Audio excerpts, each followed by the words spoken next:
what is the right way to build a roster? Because that was one point that SEC Mike really leaned heavily into. He was saying, listen, I think Hugh Freeze, you got to build it through the portal.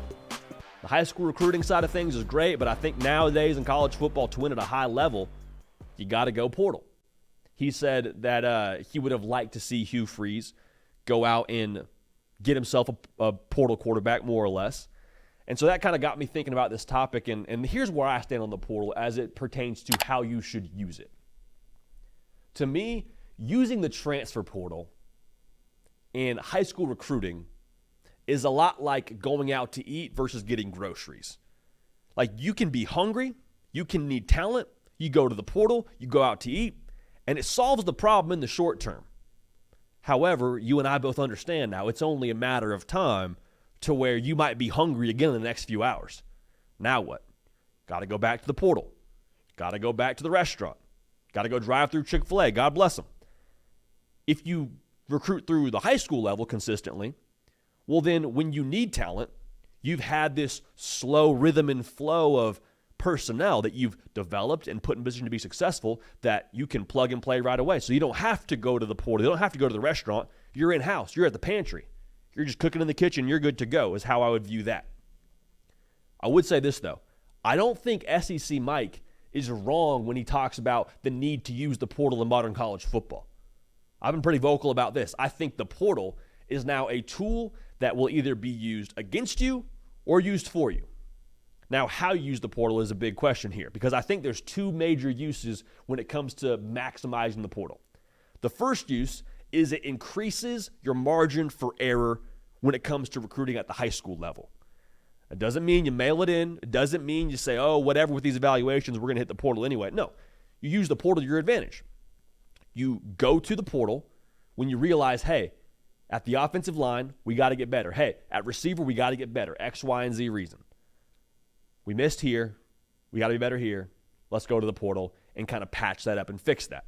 And that's a big reason why you're seeing in modern college football better rosters than ever before.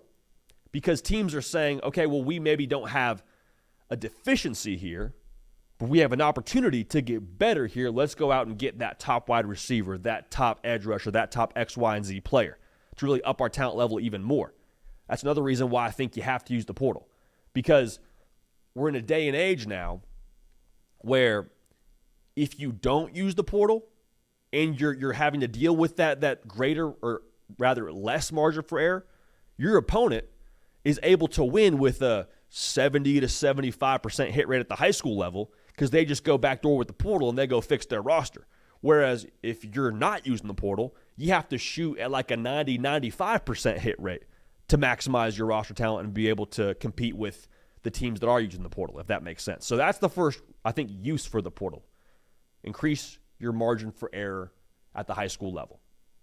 The second use, and this is one that I think Colorado did a great job of over the course of the last season, really, with Coach Prime, you jumpstart your roster. Like, it's no secret, man. Like, Colorado was a one-win football team when Deion Sanders showed up. There's a lot of talk around, well, they only won 4 games. And I've said that on this show. I think they've got a long way to go still on that roster. That's my opinion.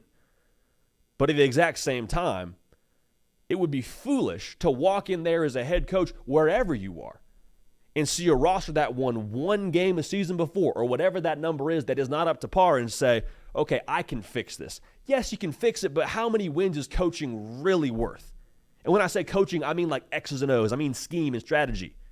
What, 1, maybe 3 games if you have like just the savant of all savants dialing it up and your staff is just like creme de la creme. Maybe on your best year it's worth 2 to 3 wins. This is a game played by people. This is a Jimmy's and Joe's kind of game. All right? We don't have the NFL model where the talent level is right around the same for every single team. It is 5 stars beating, more often than not, 2 stars like myself, 3 stars, whatever it ends up being.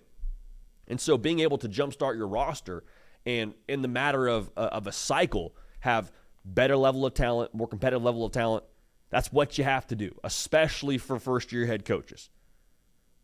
Now, the pushback that this statement got from SEC Mike, where he says, hey, you have to build through the portal. I think that's the way that it goes these days. A lot of people push back on that in large part because of saying, well, we haven't seen it work just yet.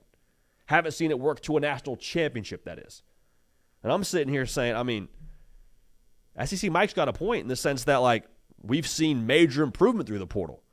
We've seen Florida State and Mike Norvell now be ACC champions. When Mike Norvell got there, that was not a roster that was ACC championship level. They brought in a Keon Coleman, brought in a Jared Verse, brought in a Braden Fisk. Could keep going down the line here. They brought in players that made them a drastically better football team. So just because we haven't seen a team portal their way to a national championship just yet doesn't mean it's not going to happen at some point in the near future. The reason why people are pushing back on the you have to build through the portal thought is because we've only seen the Georgias, the Alabamas, Michigan, the teams that don't necessarily use the portal as heavily as an Ole Miss or a Florida State win a national championship. That's the big reason. But listen now, the portal, 6 years old. Portal's fresh. Portal's new, baby. Like, I don't think any of us know with a 6-year sample size, without a shadow of a doubt, how the portal is going to be used in the next 10 years. We don't. We can pretend, we can be holier than thou and scoff at the portal and say, oh, that's not what college football is. Maybe not what college football was. Are we sure that's not where it's headed? What if Ole Miss goes out and wins a national championship this year? Then what are we saying? Yeah, that would get real uncomfortable, wouldn't it?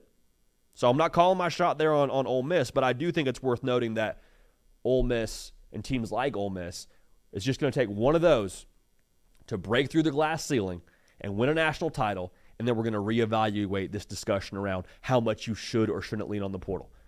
Again, I think that the portal is best used as a side dish and not an entree.